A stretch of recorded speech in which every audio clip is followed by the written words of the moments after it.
Nômade.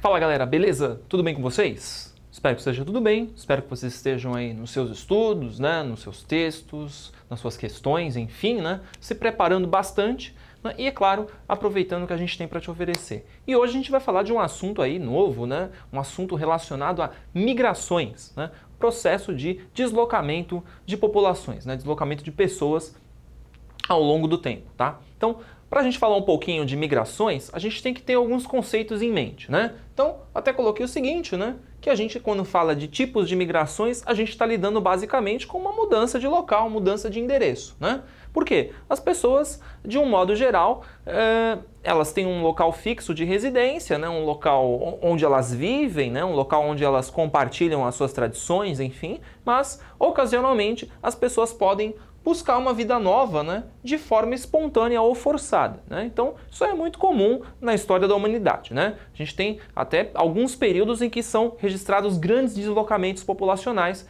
em função de uma série de fatores, né? Já que não é algo definitivo, né, a questão do ser humano se instalar em um único lugar, né? A gente tem até um teórico, né, chamado Teilhard de Chardin, que falava o seguinte, né, que o homem é um animal ecumênico, né? Por quê? Quando a gente fala de ecúmeno, né, uma expressão aí latina, né, ela tem a ver com a capacidade do homem de ocupar diferentes espaços, né, os mais diferentes espaços do planeta, né? Então a gente consegue ocupar desde áreas tropicais, né, densamente florestadas, né, com todas as dificuldades que existem numa área tropical, até áreas polares, né? Então, o ser humano tem essa característica de conseguir habitar os mais diferentes tipos de ambientes terrestres, né, em condições, às vezes, bastante difíceis, né, do ponto de vista da nossa sobrevivência. E a gente foi se adaptando. A gente tem essa capacidade, né, em função das técnicas que o ser humano desenvolveu, entre outras coisas. Então a gente tem essa capacidade, né, de habitar os mais diferentes tipos de ambientes terrestres, né? E esse detalhe faz toda a diferença porque ao longo da história, né, o ser humano ele foi se deslocando por diferentes ambientes e ocupando as mais variadas porções do planeta, né? E esses movimentos migratórios, eles são parte da nossa identidade, da nossa cultura até hoje, né? Então você tem aí ocasionalmente movimentos migratórios ocorrendo, enfim, né? Por exemplo, pensando de maneira mais contemporânea, que no Brasil, né? O Brasil, ele durante muito tempo ele foi um país de imigrações, né? Nós recebemos muitos imigrantes de várias partes do mundo, né? Desde as pessoas vindas da África, né, que vieram numa condição forçada para trabalhar de maneira escravizada, né, até as imigrações europeias, asiáticas, né, enfim, né, e recentemente, né, de 10 anos para cá, o Brasil tem aos poucos voltado a ser um país de imigrantes em função das condições socioeconômicas do país, né. Então percebam que é algo cíclico, né. Mas de qualquer forma, quando a gente fala desses movimentos, a gente tem que pensar principalmente que existem aí basicamente dois tipos de migrações, né? Isso pensando de maneira até mais contemporânea, né? Migrações espontâneas ou forçadas, né? Então você tem aí dois tipos básicos de migrações. Quando a gente pensa numa migração espontânea, né, isso significa o seguinte: que o indivíduo, um grupo social, uma família, né? Enfim, uma quantidade grande de pessoas, por exemplo, ela está migrando de um lugar para outro em função de fatores pessoais, em função de fatores culturais, né? Conjuntos com outras pessoas, nas quais você não tem necessariamente um ponto de tensão, um ponto de contato que seja algo fomentado pela opressão, né? Justamente pela opressão, né? Pela migração que seria forçada, né? Você não tem, por exemplo, um motivo político, né? Um governo que esteja perseguindo ou uma questão ambiental, né? Que pudesse fazer as pessoas serem forçadas a sair do lugar onde elas estão. Na verdade, as pessoas aí, elas migram de maneira espontânea em função de outros motivos, né? Então, principalmente aqui, né? Trabalho, né? Algo bastante comum. As pessoas, às vezes, têm uma condição de trabalho X na região ou no lugar onde elas moram e desejam melhorar essas condições de trabalho, né? Ou buscar algo que seja, por exemplo, financeiramente melhor, né? Mais cômodo. Então, o trabalho é um tipo de motivo que a gente pode considerar como espontâneo, né?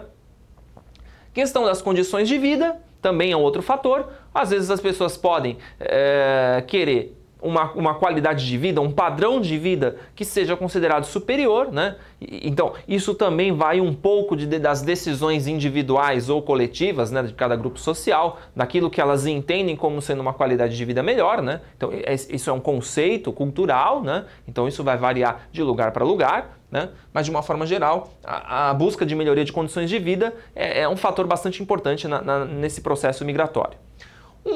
Estudo, né, também. Isso tem sido cada vez mais comum, né? As pessoas aí se deslocarem para outros lugares, ainda que de forma temporária, em busca de estudo, de qualificação profissional, né? Enfim, né? Então é outro fator bastante interessante.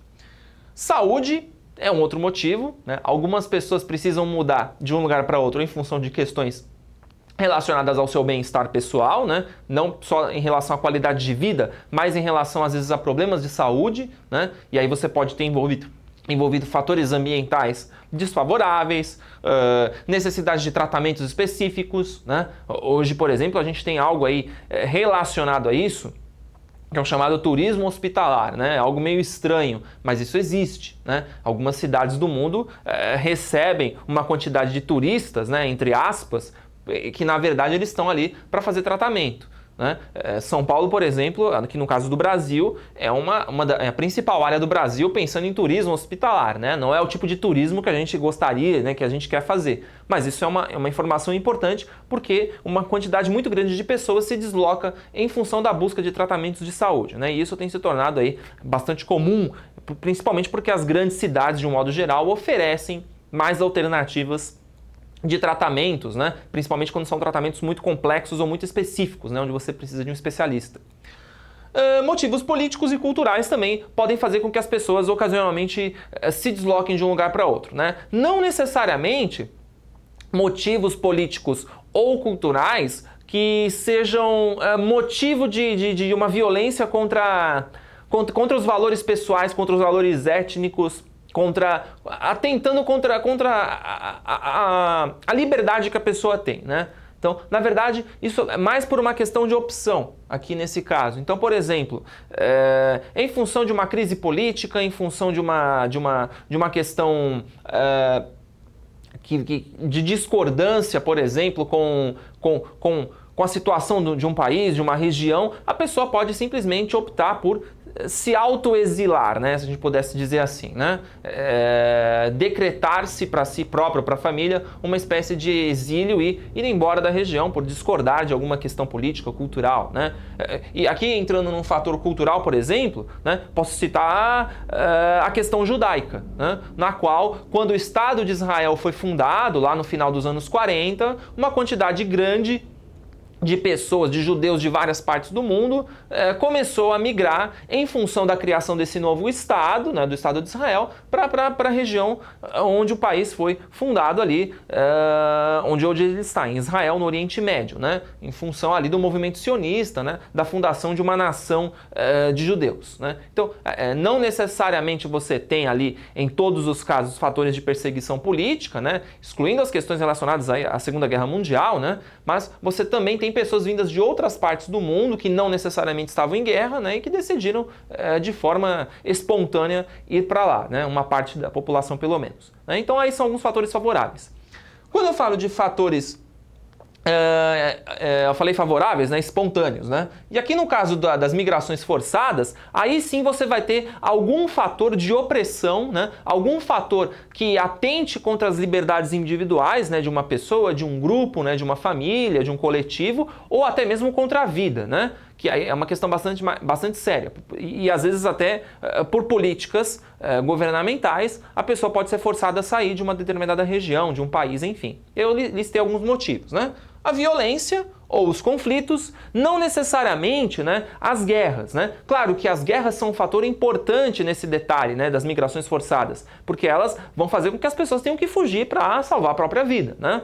Mas a violência em outros aspectos também, né? Quando a gente pensa na violência urbana, né, algumas pessoas, em função de algum episódio violento, de algum atentado contra a própria vida, podem decidir sair para justamente não correr esse mesmo risco novamente, né? Então a violência urbana, por exemplo, né, ela pode entrar nesse processo, né? Ou então, países que não estão oficialmente em guerra, mas que sofrem problemas, por exemplo, com o narcotráfico, como é o caso da Colômbia, né?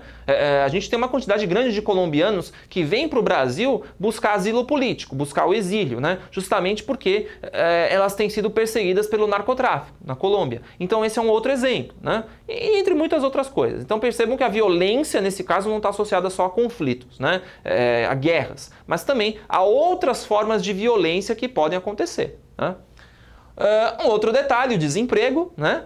As pessoas precisam trabalhar, precisam ganhar vida e às vezes nas regiões onde elas estão não há opções disponíveis e ela não consegue ganhar vida de nenhuma forma. Então ela precisa sair, precisa ir para outro lugar, né, para continuar sobrevivendo, né? Então o desemprego aí é um fator estrutural, fator importante e um dos principais fatores hoje relacionados às migrações, principalmente as internacionais. Fatores ambientais, né? Não preciso aí, a gente não precisa pensar muito, né? Em função, por exemplo, da falta de água, em função da falta de solos férteis, em função de desmatamento, por exemplo, que pode inviabilizar um tipo de vida que as pessoas teriam anteriormente em determinada região. Tudo isso pode fazer com que as pessoas saiam das regiões onde elas originalmente viviam, né? Aliás, esse fator ambiental ele tem sido muito discutido nos últimos anos, né? Os migrantes de fatores ambientais talvez aí venham a ser a grande questão do século XXI, né? Já que a gente tem problemas bastante sérios, né? No mundo inteiro, né? E no Brasil não é diferente, né? A questão da água, por exemplo, é uma das principais, né? A gente pode vir a ter aí num futuro próximo, né, em função da indisponibilidade de recursos hídricos, um processo de migração, né? E isso não só em função das águas, né? Você pode ter fatores associados à poluição dos solos, poluição do ar, né? Em função da destruição de ecossistemas, né? Como a gente observa, por exemplo, em várias partes da região norte, onde você tinha comunidades tradicionais que viviam da pesca, da caça, né? Da colheita, né? de produtos naturais da própria floresta e que são obrigadas a sair, são forçadas a se retirar em função desses fatores, né? Para buscar a vida melhor nas cidades, enfim, né? Então, são um fator importante. Fatores políticos, né? Aí você pode ter perseguições políticas, né, de determinados grupos, né?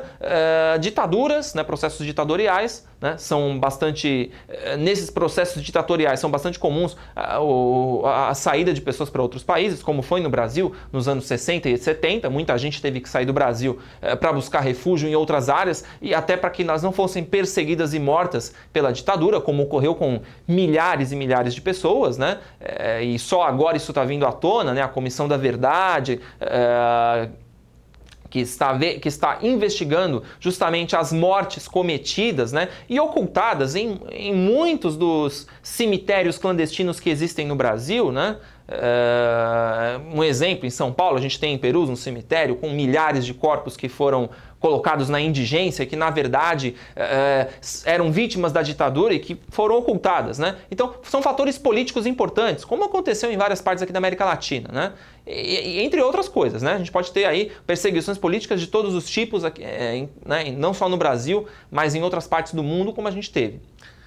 E fatores étnicos e culturais, né? Então, por exemplo, em função de uma questão religiosa, judeus ou muçulmanos ou cristãos podem ser perseguidos em determinadas regiões, não só uma perseguição política feita pelo governo ou feita por um grupo contrário a essas opiniões, mas pode ser, às vezes, um fator até de perseguição psicológica, né? Determinado grupo social que pode se sentir... como é que a gente pode dizer? Ele pode se sentir diminuído no seu direito de expressar a sua liberdade religiosa, por exemplo. Essa é uma questão que pode levar um grupo social, um grupo de pessoas a migrar para uma outra área onde ela consiga exercer a sua liberdade, né? E a mesma coisa em relação a questões culturais, né?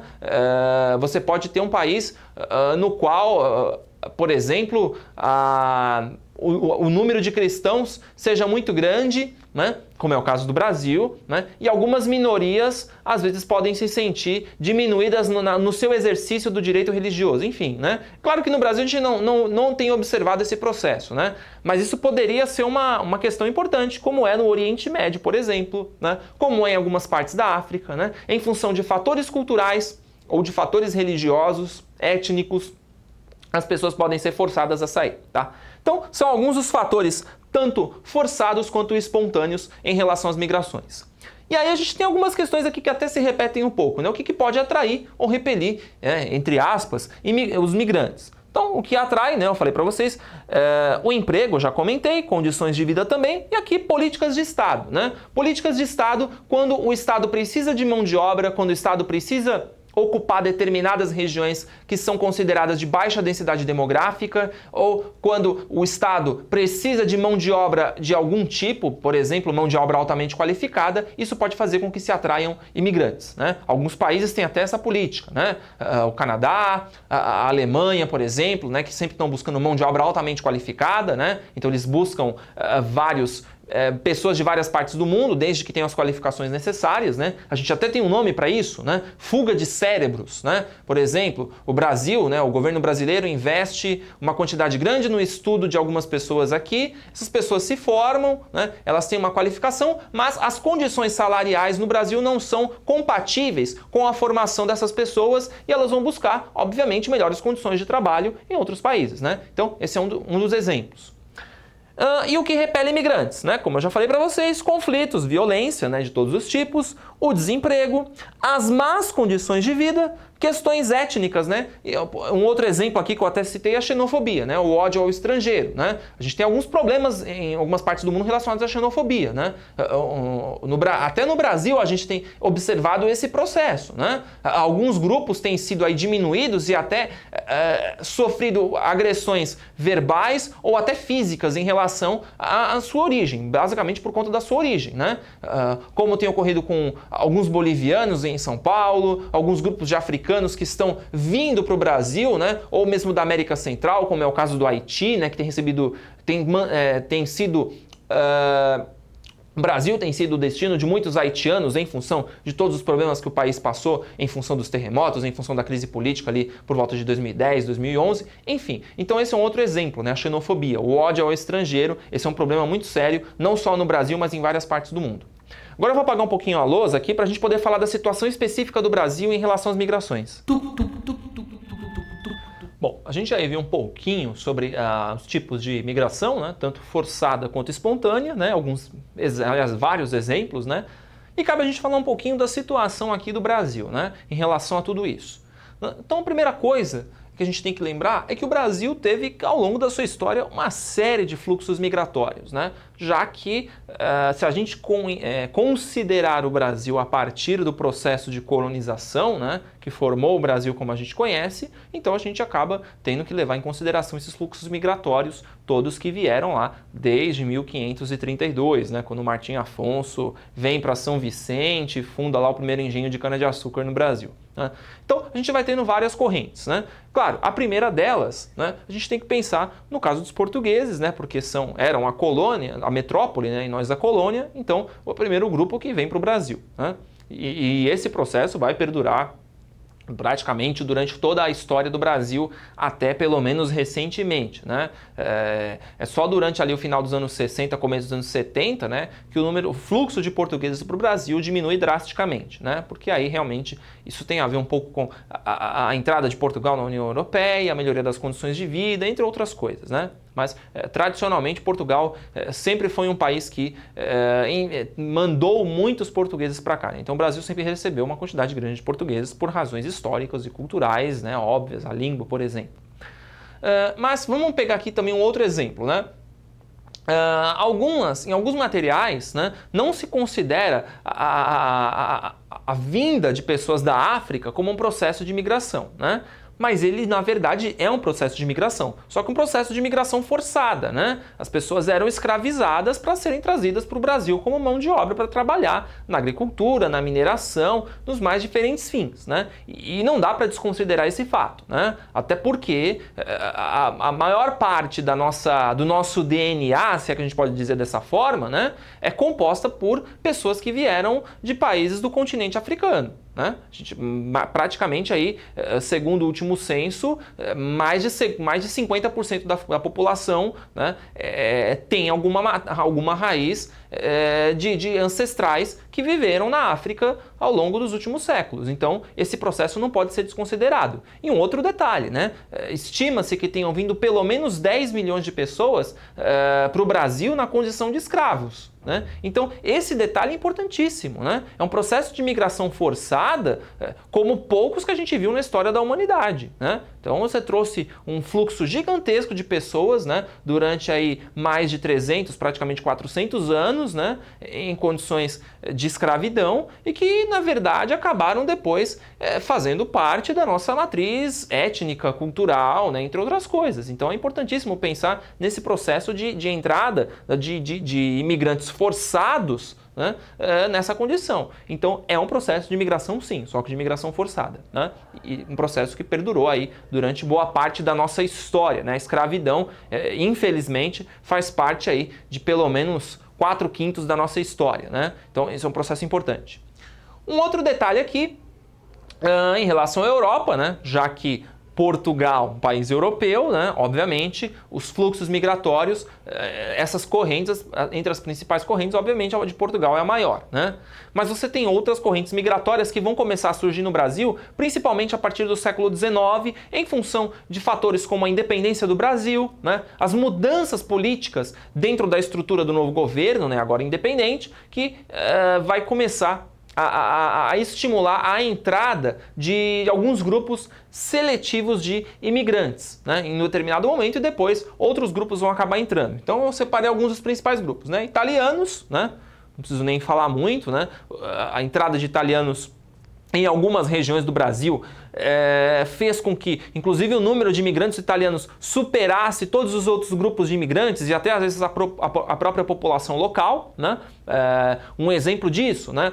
No finalzinho do século XIX e no comecinho do século XX, né, alguns cronistas, né, que escreviam ali para jornais, para revistas, né, costumavam comentar que em São Paulo falava-se mais italiano do que português, porque a quantidade de imigrantes italianos era maior do que a população que existia aqui. Né? Então, esse é um outro exemplo, um dos exemplos.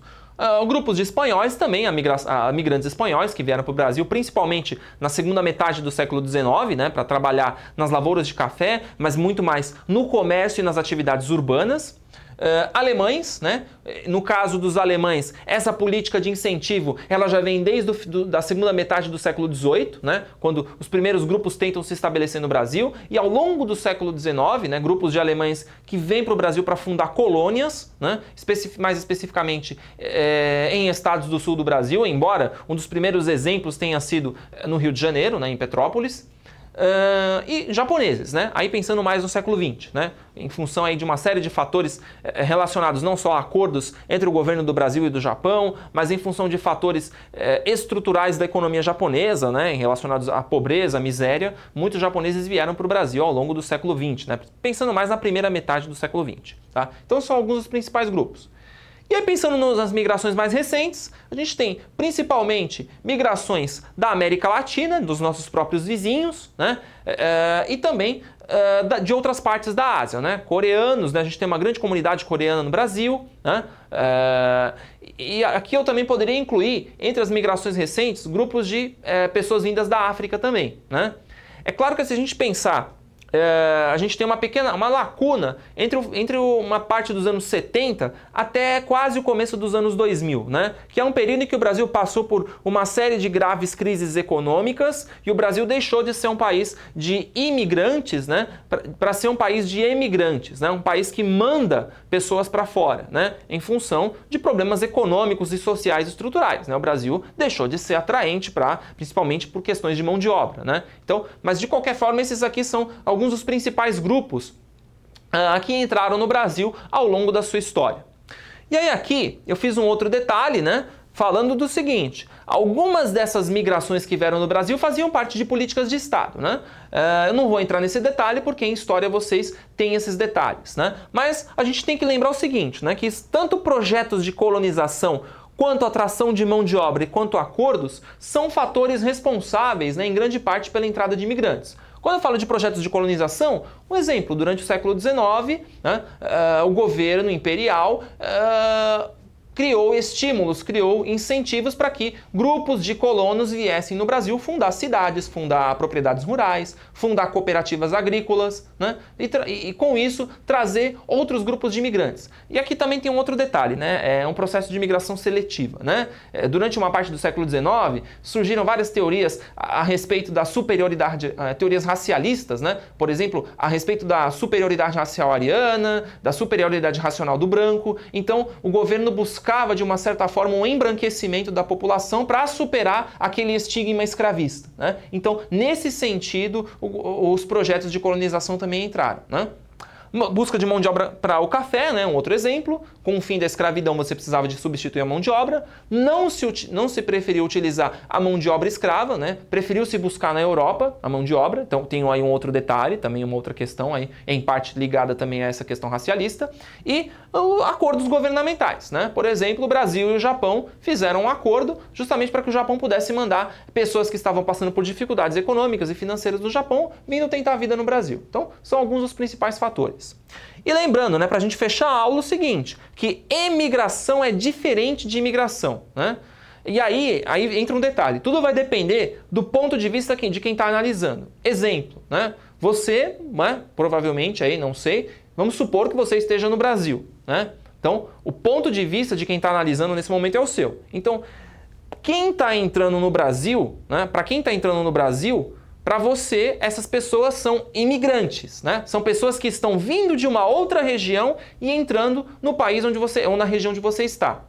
E se no mesmo caso, né, você tem aí vizinhos, pessoas aqui da sua cidade, do seu estado, do seu país, indo embora para outras áreas, aí a gente está falando de um processo de emigração. Então, enquanto que o processo de imigração é um processo de entrada, o processo de emigração é um processo de saída, né? Pessoas que estão indo ganhar a vida em outras regiões, né? Então, é claro que tudo vai depender do ponto de vista. Por exemplo, para o cara que está lá nos Estados Unidos, né, o brasileiro, ele é um imigrante, né? Mas para você que está aqui, você está vendo os seus vizinhos indo para os Estados Unidos como emigrantes, né? Então, sempre lembrando, né? Emigração é um processo de saída, né? E imigração é mais um processo de entrada. Mas isso vai depender do referencial, de quem está analisando, tá bom? Então, por hora é isso, né? Espero ter ajudado vocês aí com esse assunto, né? Tem bastante detalhe, então vale a pena dar uma olhada de novo no vídeo, né? E anotar o que vocês quiserem aqui, né? E é claro, espero que veja vocês numa próxima oportunidade, tá bom? Até mais!